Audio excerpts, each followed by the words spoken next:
This is the Back Porch Writer Podcast, the show for writers, about writers, and writing. It's live, fun, and informative.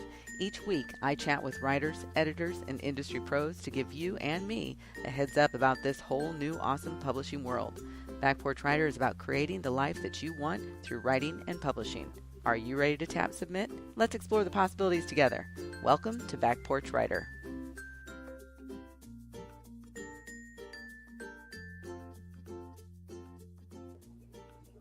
Hi, everybody. I'm Corey with Back Porch Writer Show, and I have Kate and Claire Everward here, and they are a sister team out of Israel. One is the author, one is the PR person in the team, and they have, the author part of this team has a book that is brand new debut book that she'd like to talk about, and that would be Claire. Why don't we start with you, Claire, and you introduce yourself, and then we'll come over to Kate, and Kate, you introduce yourself.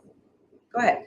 Sure. Hi. So I'm Claire, and like Corey said, I have a brand new book. It just came out on Amazon as an ebook on April 6th, and it's called The First.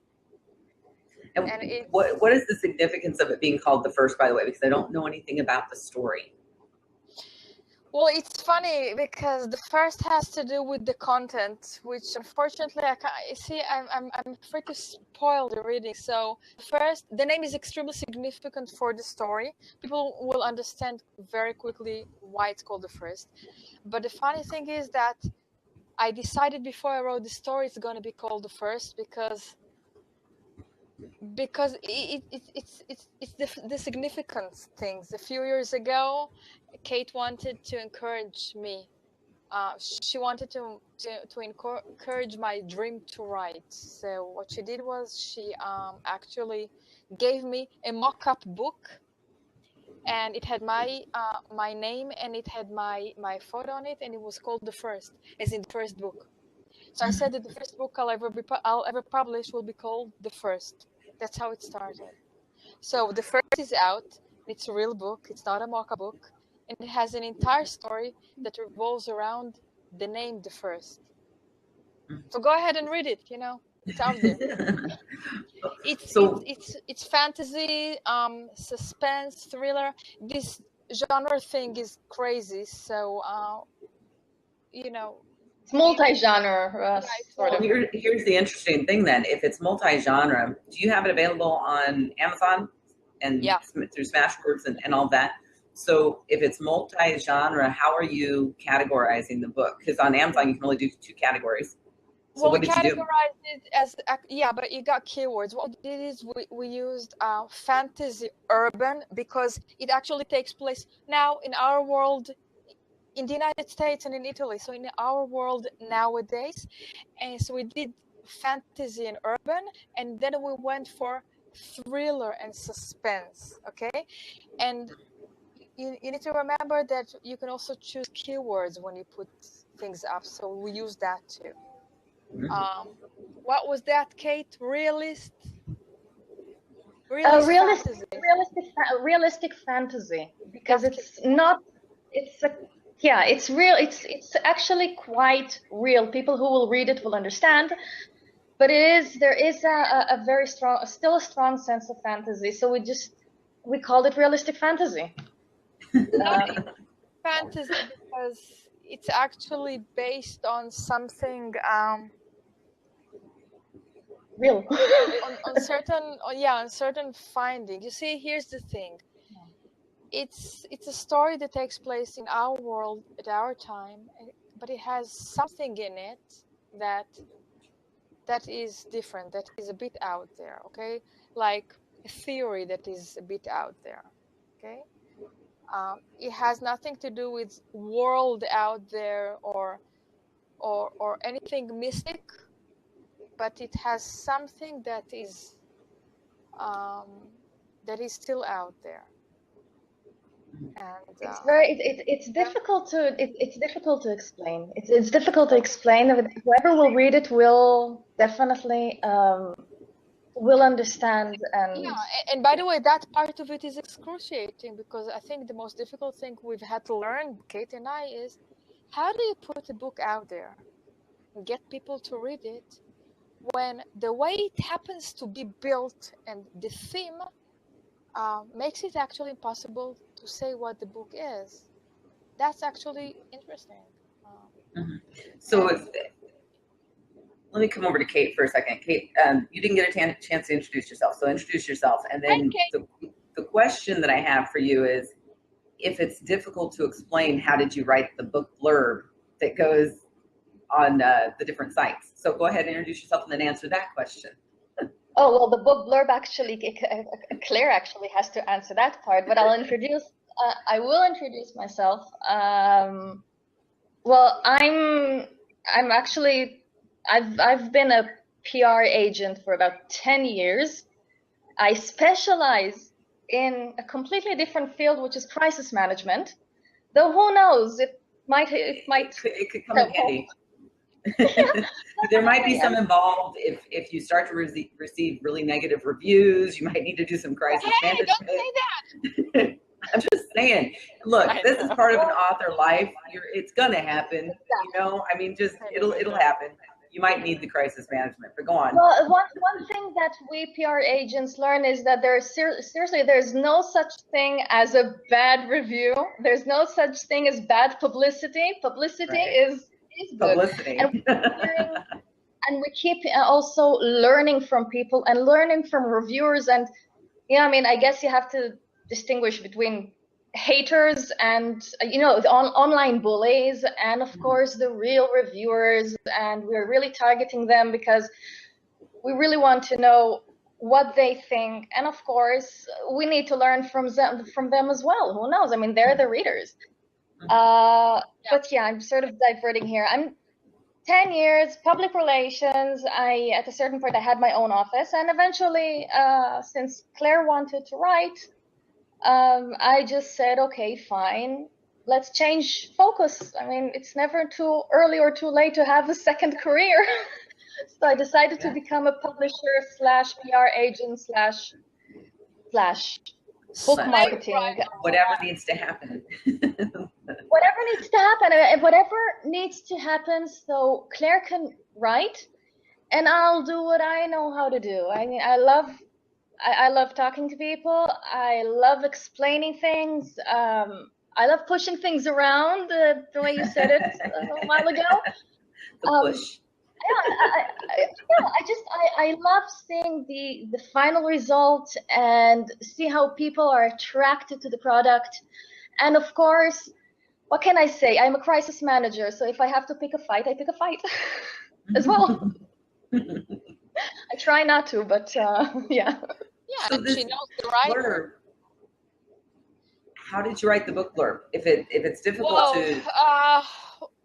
Well, you know yourself that, I mean, you don't think when you write the book, you don't think about the blurb. I didn't even know what was, what a blurb was. I mean, took a long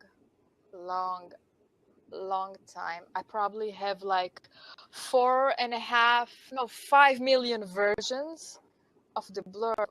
Then when I had it down, I printed it and it lay on my desk, and like once every couple of days I read it. And it was a delicate balance between not saying too much and getting people to read it. And what we did is we sent it to the company that did the cover for the book. And we said, we're not going to tell them anything about the book. We're going to do one thing. We're going to give them the blurb. Let's see what cover they'll do based on that. They did. They made the perfect cover. So we figured it's good enough to get people to open the book. That's what we needed. Do you have a copy of your book handy that you can hold up? Only in my brain. No. The book of no, I have it. We have it. We have a picture of it. We actually created the first version is the ebook, and now we are preparing the print book. Okay. Yeah. All right. Yeah. I mean, but we will have it soon. I mean, she's killing me with that. And it's over on Amazon right now? Yeah. Okay. It is over on Amazon, and I can give you also. You want the link? Yeah, I was just going to go do that, actually. Well, I know it already by heart. It's amazon.com/author. Oh, I got / A. Got it. Oh. Okay. Oh, really? Yeah. Already? Cool. Well, I do this a lot. So I just need to grab a link. Hold on. That is a neat By the way, cover. about that's a beautiful cover. Yes, we wanted something. I called it. Sorry, but I called it a migraine light. I wanted it to really catch And the Kate, you gotta attention. be careful what you say.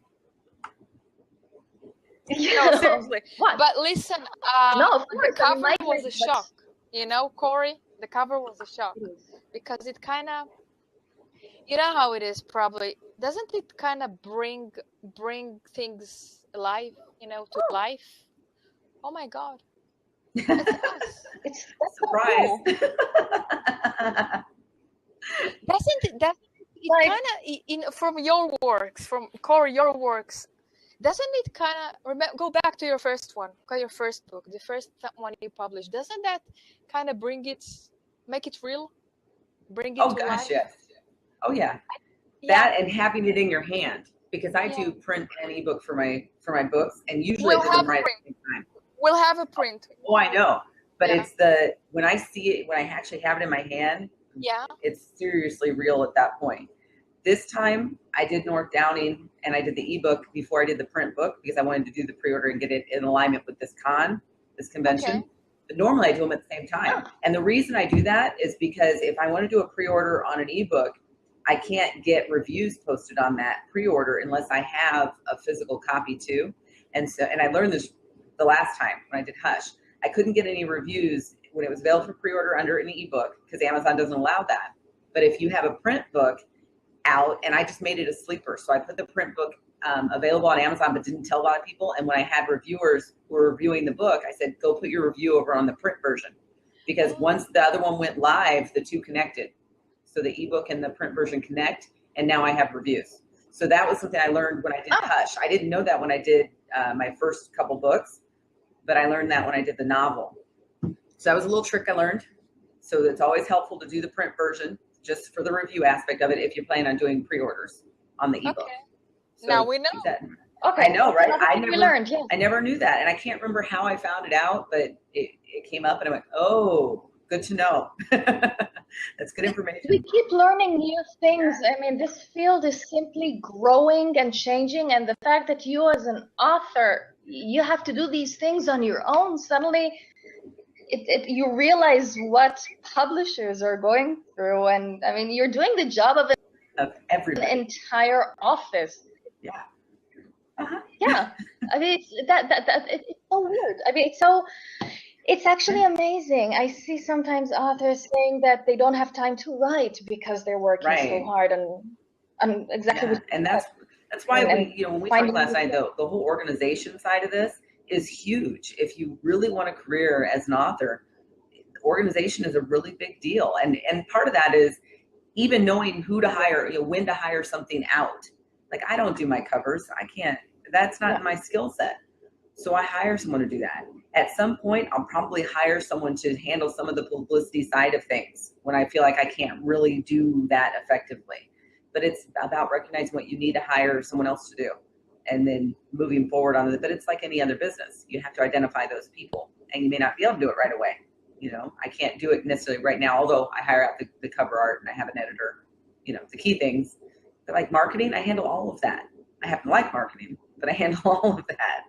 But then how do you, I mean, even with Kate doing everything that she does, and, even with my being able to say, okay, listen, now I'm in a very critical point in the book. I need a couple of days to just be left alone. Even with that, with her doing everything, I still find that what she does need me to do, the part of it that no one can do but me, like the blurbs, that does take time. So when do you manage to write? It does take time. Corey, when do you manage? When I'm talking about organization, I mentioned, sorry, people, we're referring back to a conversation last night. Sorry, but it's relevant. We were talking about organization last night. Yeah. In the late show. That's recorded, everybody. You can go back and watch it. It's over on YouTube. Look for Joe Compton. I'm someone who I am very organized, and part of it is because I had a career as a training and development specialist. I used to teach, and I traveled all over the place to do that. And I had to have a really high level of organization to do that job. I also had to go in and occasionally learn, not even occasionally, a lot, learn other people's jobs. So I had to learn their job and do their job until someone was hired to do their job. Or I had to go in and learn their job and teach someone else how to do that job that was already there. So there was a high level of organization, what I used to do, just to be successful in that field. And so then I started my own business, and I had to be organized in my own business for my team. So it's just something that I learned to do over time. So for the writing, when I figured out that I write best in the morning, I just started protecting my morning time. And then I organized my days based on that. Tuesday is a special day because I do all of my podcasting on Tuesday. So that's the one day that I don't do as much writing. But other than that, if I've got a project I'm working on, active novel that I'm trying to write, it's write it in the morning and do the other things in the afternoon. I also happen to be a chess coach, so that's an afternoon activity. So I just organize things like that. But the writing, if I'm actively writing a novel, it's going to happen in the morning. And I usually don't write on weekends, so I can have that time with my kids, because they're in school during the week. So it's just about keeping things organized and having people around that know that. How many hours do you write in the morning? It just depends. Sometimes I'll write from about 9 o'clock to about noon or 1, somewhere in there. And I'll take breaks. Have you ever tried the Pomodoro method with the timer? You set the timer my timer's 25 minutes. So I'll write for 25 minutes. I'll take a 5-minute break so I can get up and move around and stretch. And then I'll sit back down and write for 25 minutes, and then I'll get up and I'll move around and stretch. And then at some point I take a little bit longer break so that I can eat lunch or something. And then I go back. One of the days that I did that all day, and I ended up writing almost 6,000 words that day just by doing that. And I thought, wow, that's what I know I can do in a day. If I have all day, I know what I can do. That's not normal for me. Normally it's just do it in the morning so I can do the marketing and all the other stuff that I need to do, or podcast stuff. That's an afternoon activity. It requires a different part of my brain. It's not the same process for me. Yeah. So it's a different mindset. So that's how I do it. And it's working pretty effectively for me. There's days that it doesn't work at all. It's interesting because the fact that you can actually that you can it's like separate things this way, or decide that you're gonna write for 25 minutes, then take a 5 minutes break. If I start, the next thing I know, unless the cat screams and or jumps on my computer because they really want to play or something, or want attention, then I can just raise my head, and it's been 6-7 hours, and I was in a different. I've been in a different world. So interestingly, I can't stop. I know a lot of writers who are like that. I mean, I used to write in a similar way. I would just sit down and just write. And I found that actually exhausting to write that way. Really? I find it invigorating. I found it exhausting. When I'm in the middle of a book, if I'm now, Kate wants me to, I'm supposed to go to rewrite a set, and I ran a draft I wasn't sure about, and Kate this ended up being her favorite book. You're gonna see it. It's actually gonna be not the next one, but the one after that. So Kate absolutely loves it. So when I wrote it, for it's like I couldn't stop. It's energizing. I'm at my best. I have most energy if I'm writing a book, or later even the editing or whatever. When I'm writing, I can do, and I can't leave it. It's in my mind. I can stop, turn off the computer, go shopping. It will always be there. I'll end up making tiny notes, and they're all over the car. Or Kate got me a recorder, so I'll be recording stuff, or my phone, or I can't stop. It takes over, and it's great, and it's not exhausting. Yeah, every time I talk to her, she's writing, or if I ask, I need something for marketing purposes, I'm writing, I'm busy writing, I'm in the middle of doing something for this, and I'm doing that, and whatever, and and I start feeling so guilty for having to deal with the marketing But you have to do issues. it. No, but we're learning. No, I'm well, I learning don't too. I learned. I'm learning what she needs. So now I'm able to say, okay, listen, today I'm editing. So like, or this week, or for the next couple of weeks, that's organization. Now I know that for the next couple of weeks I am editing. Disturb me freely. I'll simply add more time. But now I'm writing. This is important because I need my brain in it. So leave me alone for the day or for the hour. So we're actually learning how to do that because Right. very important. It is important. It's just like with my schedule and saying my children know, don't interrupt me. If I'm sitting at my computer and my fingers are doing this, this is not the time to talk to me. And, you know, if it's not important, don't talk to me. It is. So it's, you know, it's funny because like I said, if I write for stretches at a time, like what you're doing, I do find it exhausting.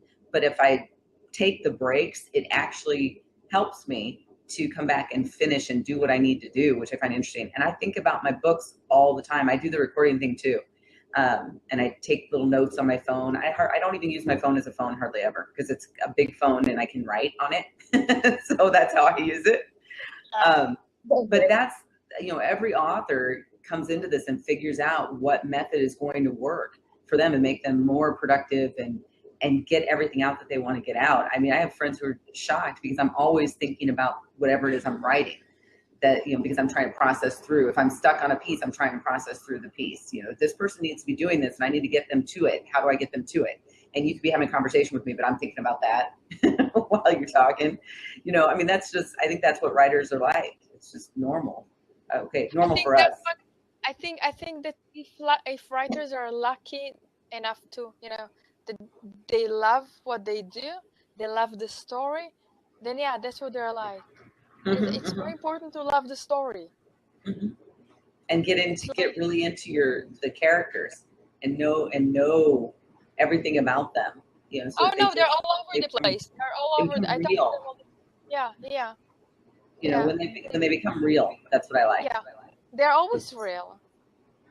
They weren't for me though. They weren't. When I first started writing, yeah, really. Because when I first started writing, the character that I have, my main character, Desiree Jackson, the first novel that I wrote for her, I mentioned this last time too, it just, the character was really flat. And I think Josh mentioned this too. He had characters that when he was writing, they were all like the same. They weren't layered. They weren't, and when that happens, that's a signal that you don't know your character very well because they aren't multi-layered, and people are. People, like Shrek said, are onions. There's a Shrek reference, sorry. But in any case, that's the truth. And so when you're writing and your characters you can't differentiate between characters, you don't know them very well. And that's how mine were in the beginning. And now I can concretely say, no, that's not who these people are. And that doesn't fit, you know, if my editor says, makes a correction, I can say, no, that's not how she would say that. This doesn't make any sense, and it has to be this way because of her voice, my main character's voice. And so, but I wouldn't have been able to say that before. You know, years ago when I first wrote that character, that's not the way that it was. It was something that just started to come as I wrote more. And it multi-layered onion. That's my metaphor for that. Yeah, and then you end up with so many onions in your mind.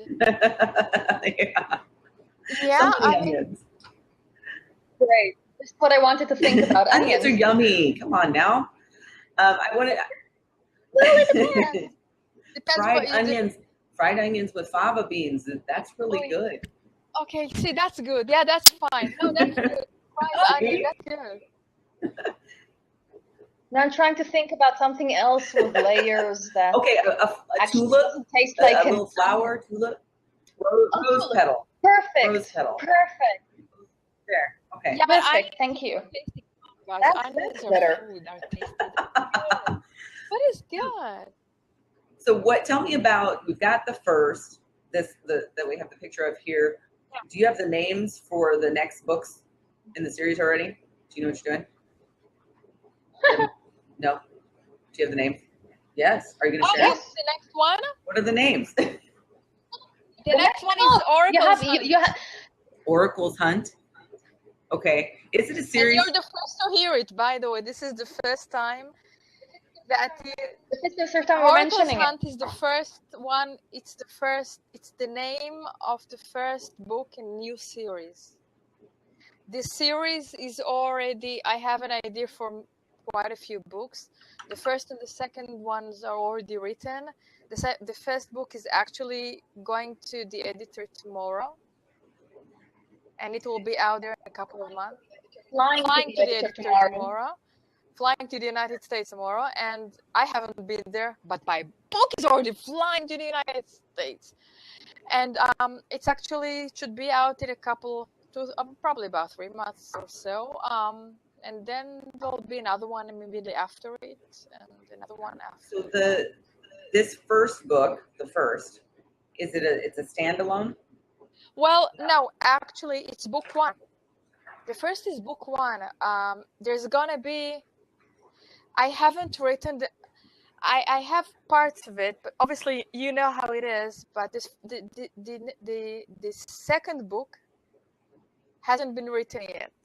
I started it. I haven't continued it because, well, I just to juggle between the characters. You know, I mean, like everyone goes me first. So I gotta choose. So I went with Oracle's Hunt, and then there's gonna be another Oracle, and in between them there's gonna be another one that doesn't have a final name yet. And it's again, Oracle's Hunt is suspense. It's thriller suspense. The one after that is also gonna be a suspense thriller. There's not gonna be, other than the next book of the first. I don't think there's gonna be another fantasy anytime soon. Actually, why is that? I didn't mean to write fantasy. That's not actually who I am. No, I'm more of a suspense person, more thriller person. But I really didn't mean to. It just. I think the characters made the decision in a way. The fact that the book was created, I remember the entire process, and it really just happened.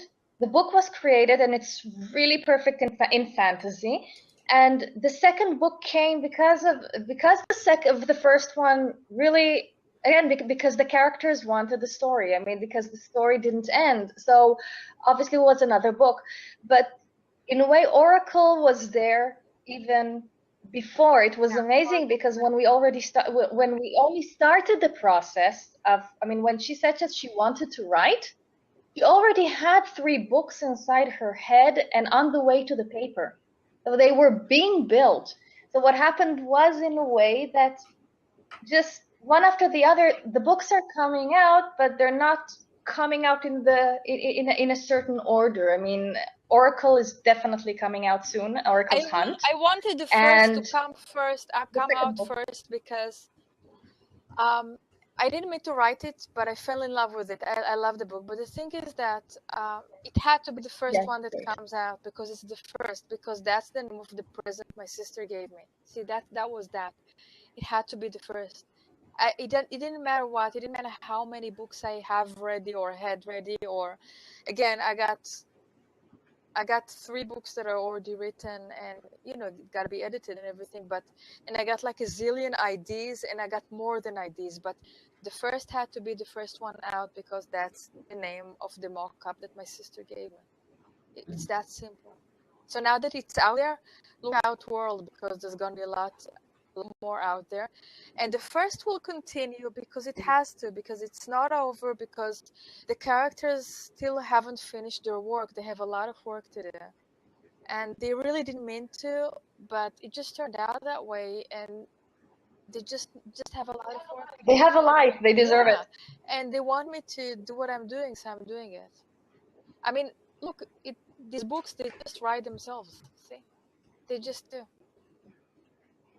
By the way, if anyone is wondering about why it's getting dark, it's because here it's 7:15 in the evening. Yeah, I'm still having to turn on the light. For those people who are watching and just join us, if you have any questions, you can type in the chat room /Q and your question, and the question will pop up. If you don't put the Q, the /Q, then I'll probably miss your question. So type it that way. If you'd like to join us at the virtual table here, you need a headset or earbuds so that you can participate, and I can open up a seat for you. We're talking to Claire Everward and her sister Kate. Claire's book is called The First, and it is the first book in her list, soon to be big list of books that she's putting out.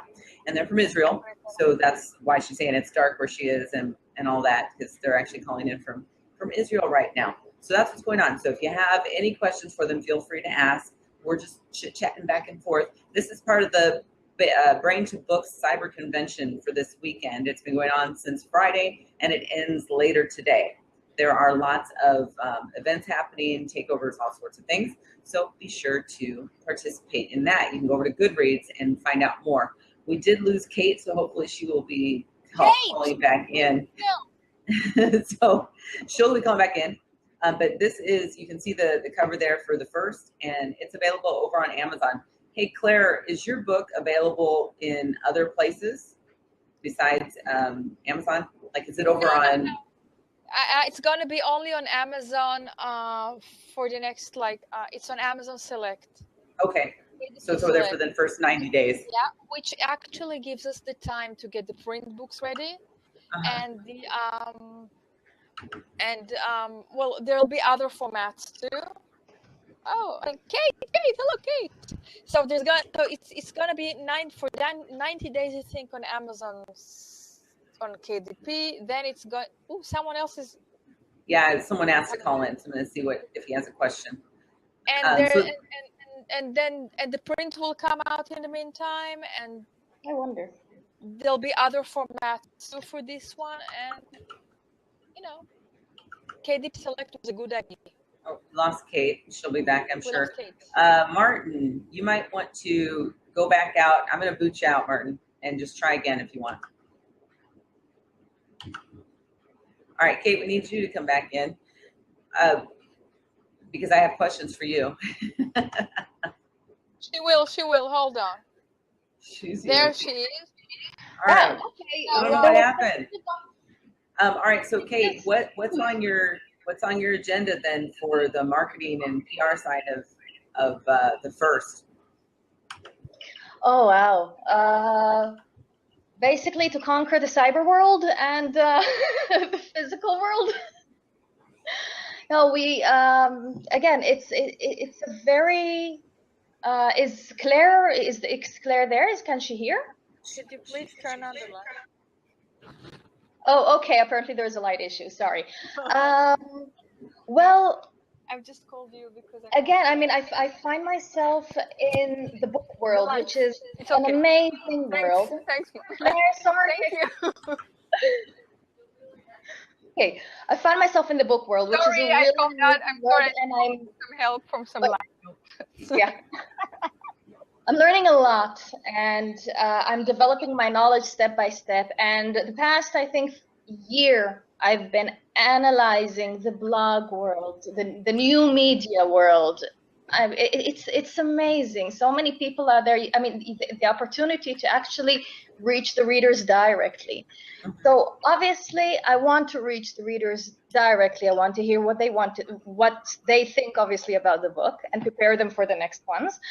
So it's going to be a lot of cyber, and we are now preparing to print the book. So hopefully, really by the end of the month, the beginning of May, there will be a printed book for everyone who loves to hold a book in their hands, and we will release it to libraries, and we will release it also to independent bookstores through England. Martin, hold on one second. Yeah, so we will release the book physically as well, and hopefully, I think big.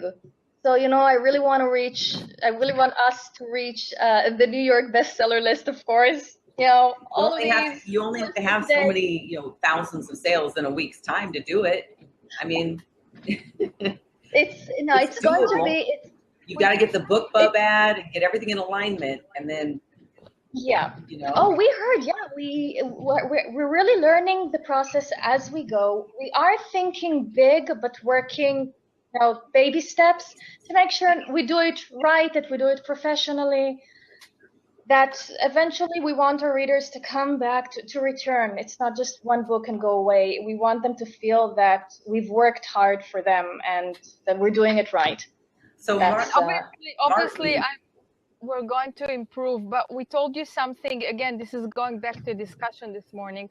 We are the daughters of an amazingly strong single mother. We do things carefully. We do things. We don't stop. We just, we'll get where we want to get, but we'll do it cleverly, and we don't do shortcuts. We don't take shortcuts. Okay, we do the work because that's the only way to get where you want to. And that is hugely important. There are some who do not want to do the work and don't want to put the time in, and this is a marathon, not a sprint. Martin has joined us. Martin, we cannot see you, but do you have a question for Claire or for Kate? Yeah, I was going to ask about your book.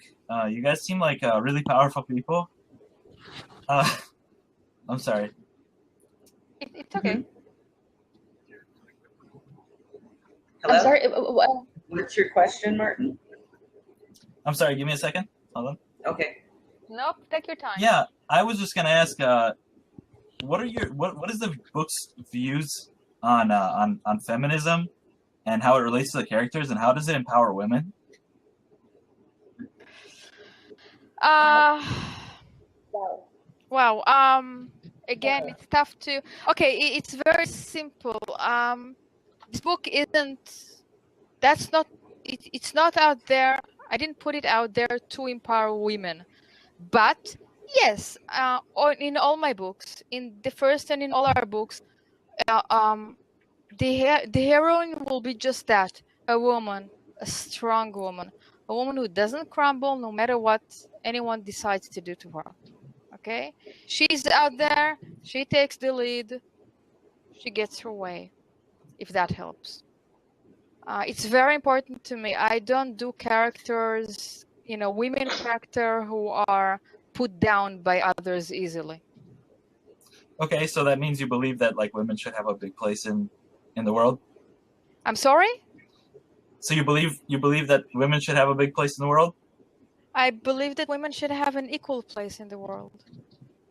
And why is that? Because I'm a woman, and I like to say what I want to say without being stopped for it. I don't want to be shut up just because I'm a woman. I don't want to and because we are equal. Yeah, I don't want to be. I don't want to be looked at differently because I'm a woman. I'm a woman, and I'm smart, and I can do what anyone else can do, what any man can do, and you gotta understand something. It's not like, wow, feminism. I think that every person in this world, every person on the planet, should have an equal chance, men and women alike. Why not? We all deserve the same chance, don't we? Men, women, anyone.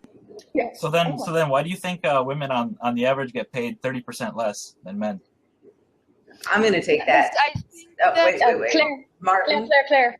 Wait. Martin, I'm not sure where you're trying to go with all of this, but this is a conversation for Brain to Books and my show, Back Porch Writer, the actual show. And I would prefer that we stay on task. This is not going to be a debate about women's issues or feminism or anything like that. We're not here to prove that. So if that's your agenda, you need to bow out. That's what I'm going to suggest to you right now. Well, I thought the book was part of that discussion. No. That's not where we're going with this, and that's not what her book is about. So do you have any other questions? No, not for now. Okay, thank you. Thank you. That was nicely done.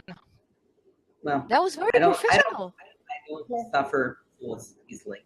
And like you, I don't like weak female characters. No, so, I mean, nor are you a weak female character yourself, are you? Oh, thanks. Listen, you're cool. No, I'm not. So He's cool. Sorry for that. I'm sure he wanted to have a debate, but we're not having it. So, okay, let's get back to the marketing and advertising and things like that, and what you are planning to do. We mentioned BookBub ads. BookBub ads are expensive for those people who are wondering. They're expensive, but from most of what I've seen, observed, heard, they can be super effective. So, what are your thoughts on it? Well, one of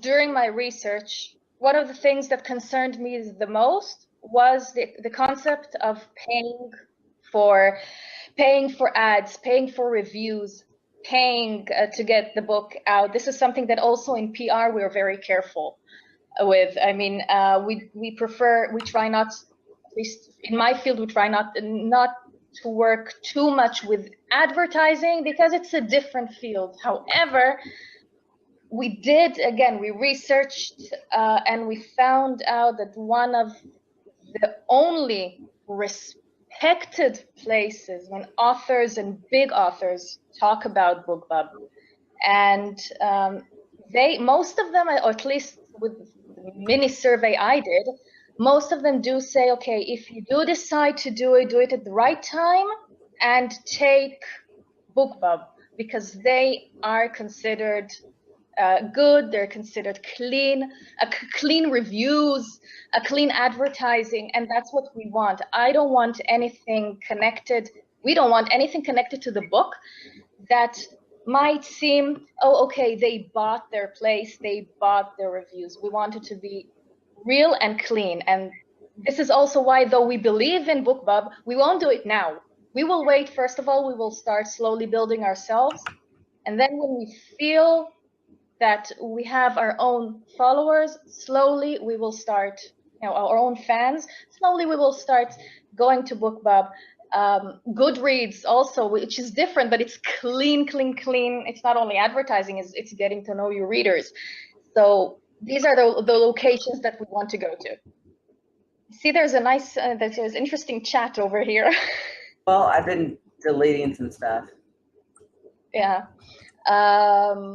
But yeah, BookBub is definitely an option. It's one of the best options out there. I mean, we're relatively new, so very new. Obviously, we're not relative. We're like new. Before we start with BookBub, we will again research it, again check with professionals. We'll check also with authors who've tried it, and we'll see if it's the right way for us. That's I mean, the idea is not also another thing that we keep seeing is that beginning authors spend a lot of money right at the beginning, and it really concerns me. You have to invest in the most important things: a good editor and a good book cover. Invest in those. Start on your own, or again, if you have a family member, start on your own.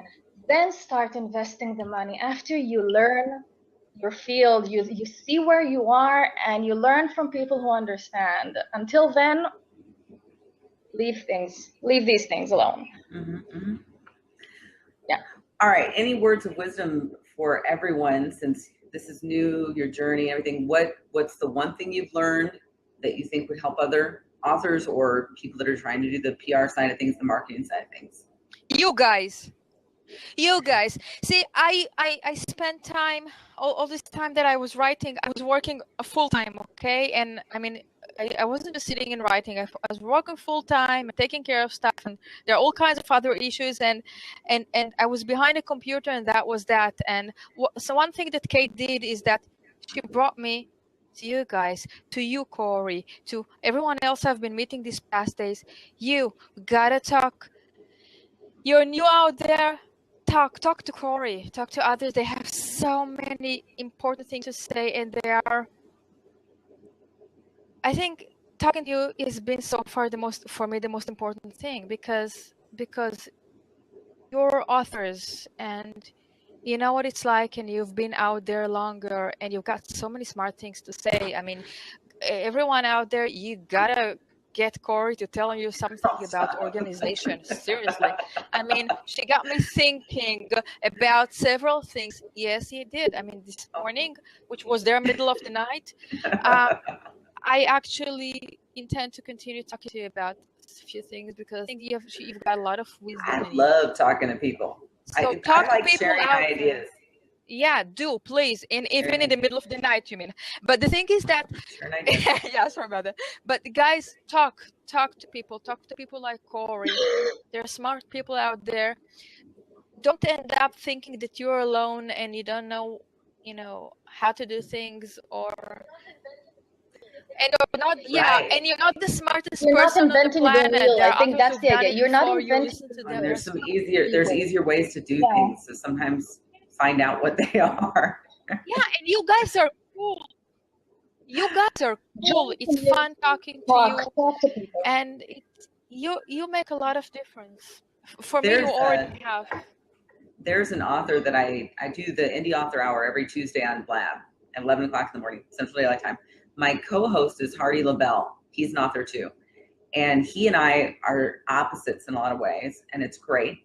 He is the one who, he wants the shortest, from point A to point B, he just wants the most efficient route, and he will learn things very quickly and implement. I, on the other hand, will go, but let me see if I can figure out how to do this. I'll give you an example. Lead pages.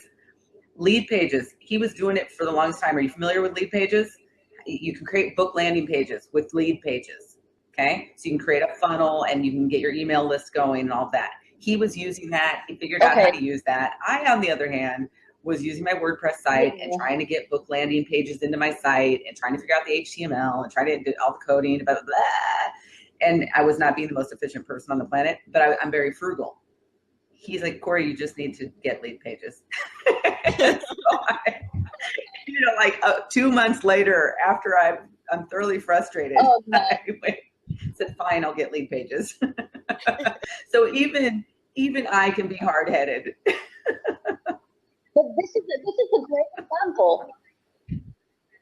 This is a great example because I want to use Brain to Books as an example, if I may.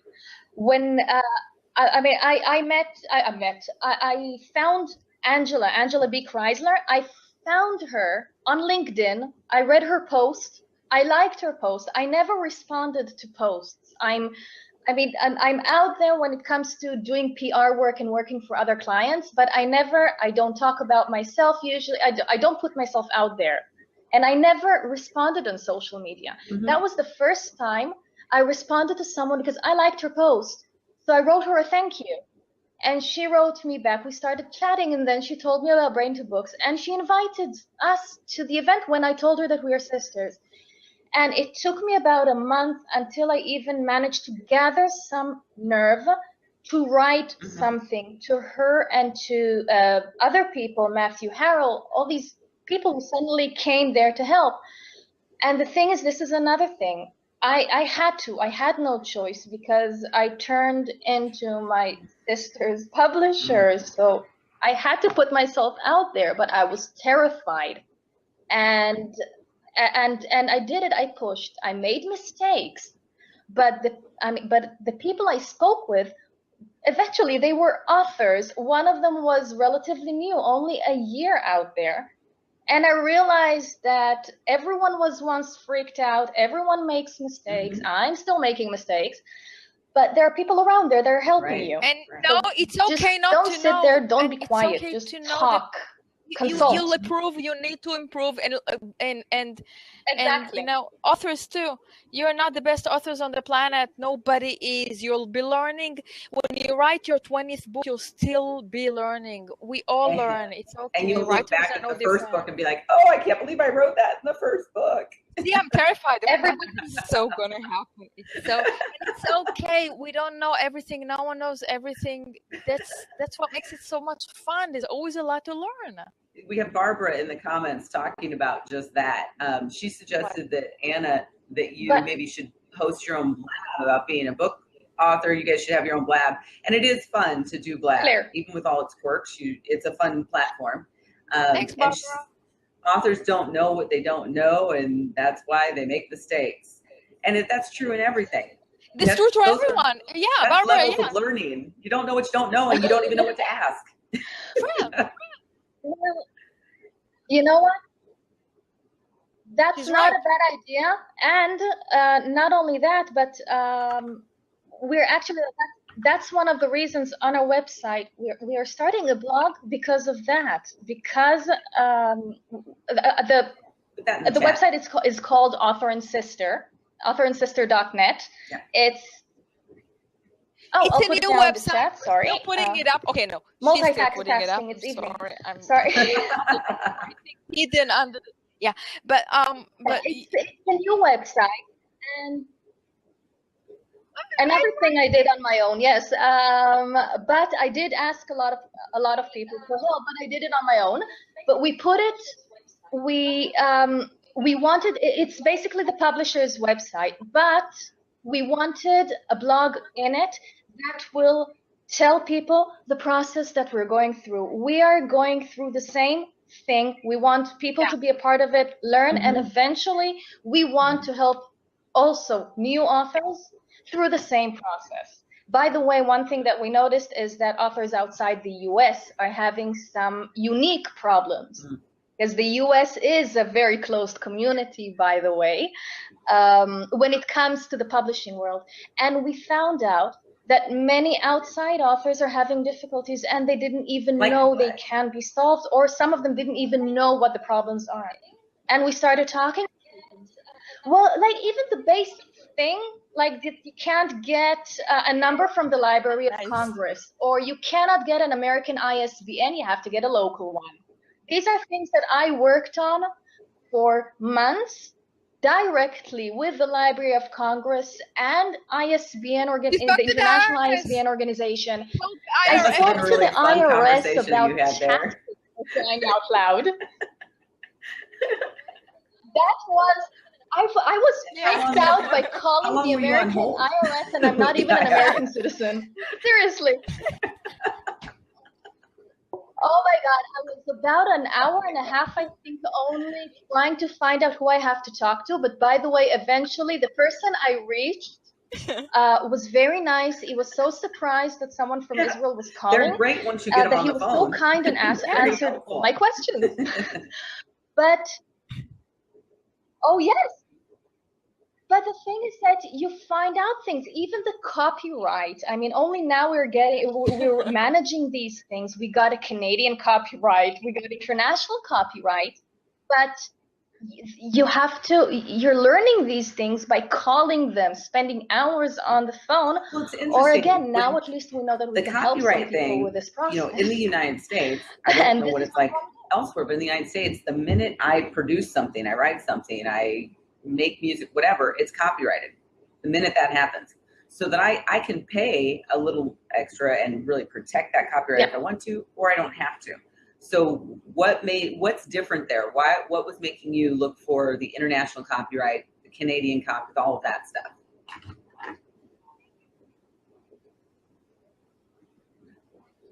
I think it was more of a psychological aspect. At first, about a year ago, we didn't know that the minute you write something and you just write it down, then you have an American copyright. I mean, yeah, basically, yes, it is internationally protected, by the way. But we are perfectionists. We are neurotic. We're neurotic. We wanted to make sure. Yes, we wanted to make sure that we have things in writing. We wanted to make sure that everything is legally documented, because you can never know. And by the way, it took hours, actually not hours, it took several weeks to handle the American copyright. Geez. It took me 5 minutes to get a Canadian copyright, by the way. 5 minutes, and I didn't even want the book. That's good to know. So, good information. Just so you know, I haven't even done that easy. because I just didn't think it's not that important to me to do that step, so I'm just not doing it. And on the IS, talking to her, you know what it's like to talk to her. I mean, it's like I already know when I'm talking to her, if she's with me or she's on a website, or she's you call her and she answers on the phone with the IRS, starts saying all these weird stuff, and you get that she's on some odd website reading like you did, Corey, with the HTML and everything. That's what she does. She sits down, she starts reading the entire, seriously, tax law, your tax law. That's what she does. She does everything. You can hear it in her voice, and you know to get off the phone because you're not going to get It's just anywhere. reading. I can say it.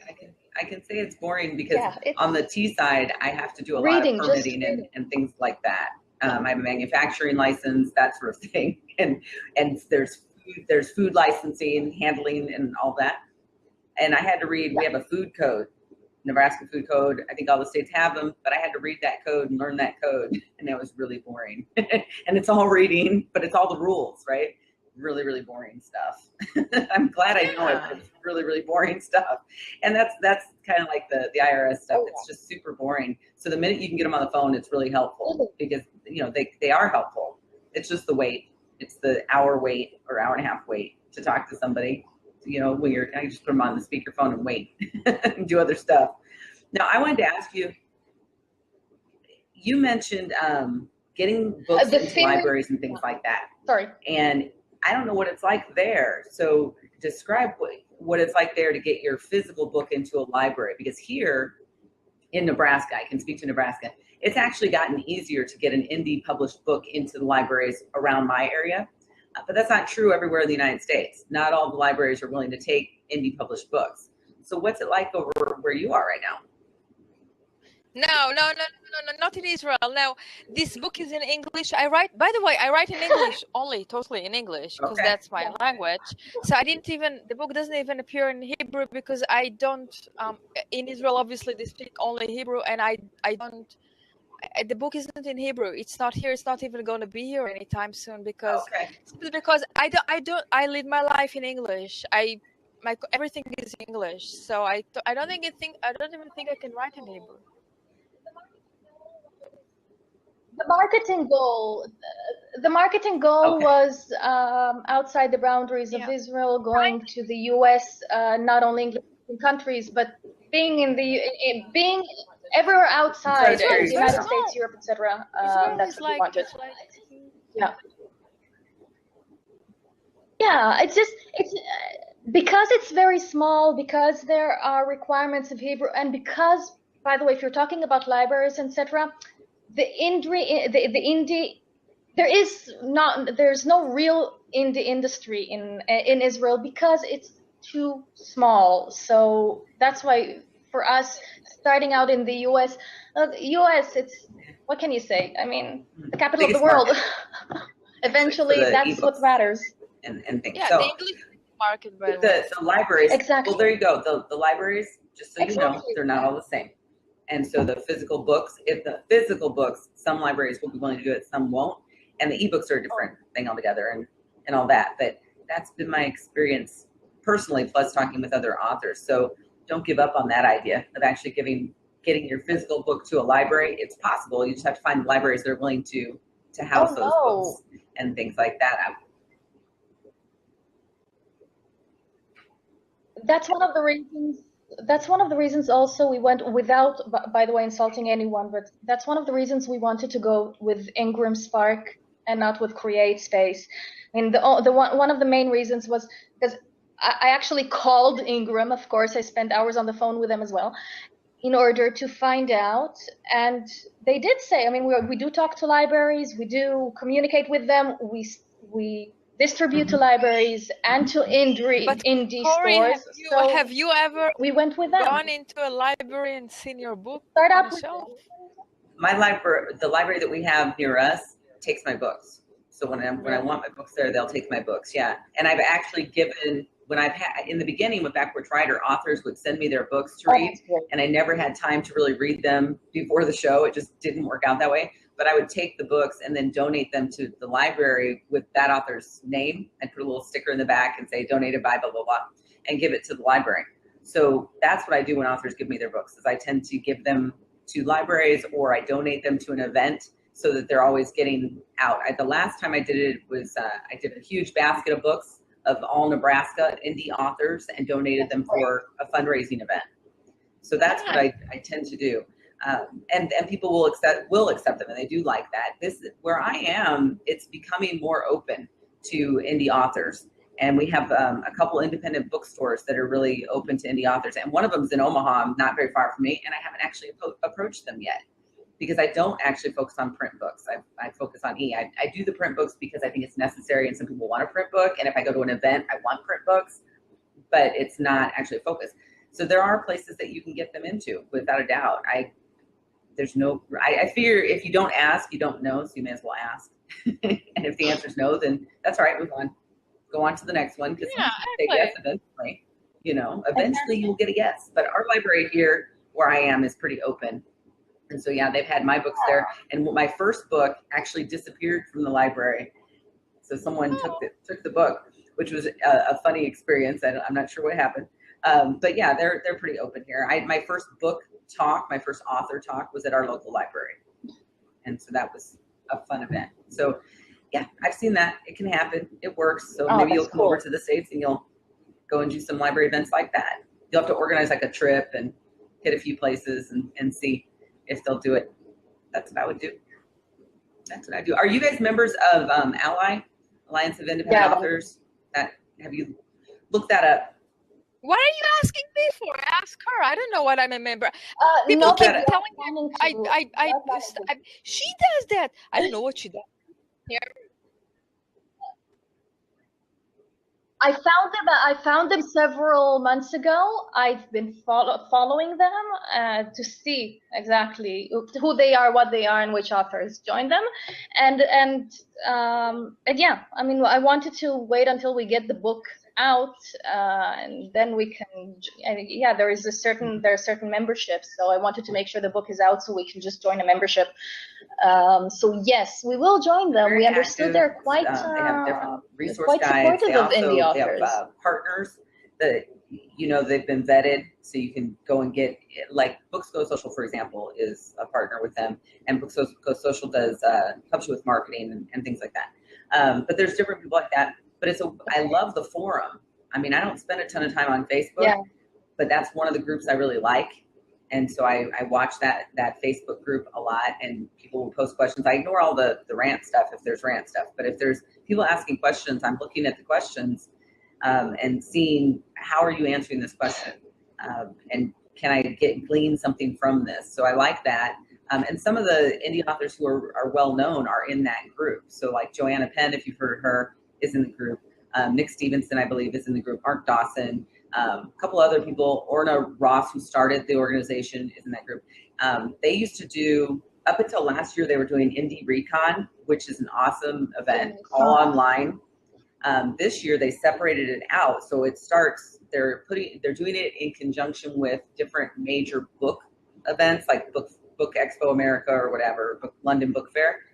Yeah, and I think the first one for this year is next weekend, coming weekend. So it's all online, and I think it's only one day. But if you go to their website, you'll be able to see the information. And the people that are going to be speaking, again, it's all online. The people that will be speaking are a lot of the same people I just mentioned and some new ones. But they'll talk about all the different things that are helpful for, especially this one, I think is especially for newbie indie authors. That was my impression when I looked at who was going to be speaking. But then there's, I think, 2 more planned for the year because they just replaced it with Indie Recon. Indie Recon took over like a 2 or 3 day period, where this is a 1-day thing tied to a major physical event, if that makes sense. So that's one to check out. I thoroughly enjoyed that last year when I participated in that and learned a ton. It was just a ton of information. Yeah. No, I wanted to join at least one. I wanted to join one strong organization, something to support us as in this indie industry. And we knew that probably Ally will be the ones that we will join, again, because they felt a strong, experienced, and really helpful. Not only someone said that's going to take your money. So yeah, I mean, I'm looking there because I have a big list on the wall. I think they're particularly helpful. There. So I think they're particularly helpful for people who are international, because there's so many because that's how it was started. And so I think it's particularly helpful for people in your situation. For me, it was more of I know these people are experts, all these different people, I've been following them. And so I wanted to listen to what they were doing and read what they were writing and all of that. But I think you might find it really helpful, and just their resources and things like that, because they've been there, done that, and they've been doing it a long time. You know, that they've got a lot more experience than the three of us at this particular table right now. You know. Exactly. It'll be helpful. I mean, we really support the concept of communities and just joining a community that is more experienced and helping each other. By the way, the helping each other thing is crucial. I mean, we spoke about it yesterday that some people just focus on their own interests, whereas we as indie authors and in this community, we need to give back. It's not just a word, it's not just a sentence. We actually need to give back, because I mean, helping each other will be what pushes you forward. It's not the competition.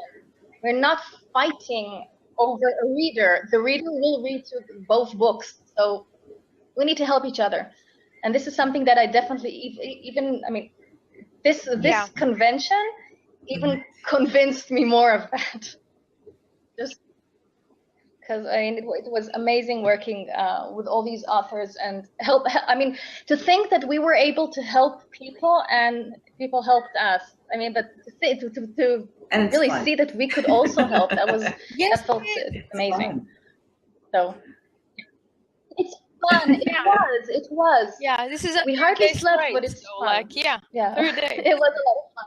We'll definitely be there next year. Well, I want to thank you guys for coming in and being with me. It's been a wonderful chat, but man, we've been on here a long time, so I probably should let you go because it's probably getting a little late for you. I don't know what time it is for you. And I know you didn't get much sleep. It's 8 in the evening, and 8 p.m. the cats, that's why I keep looking aside, because the cats are going nuts here. It's 8 in the evening. All right. Oh, and thank you for being here. I'm going to just stop the recording now, and you all can find it over on YouTube. Hopefully, fingers crossed, it recorded. If it didn't record, you can always listen to these lovely ladies on Back Porch Writer in, I think, April? When did you schedule? Do you remember the date? Okay. Really? Thanks for telling me. I think it was April 30th. I think it's April 30th. They'll be on Back Porch Writer, so you can check it out then. So thank you for joining us. You two sit tight for a second.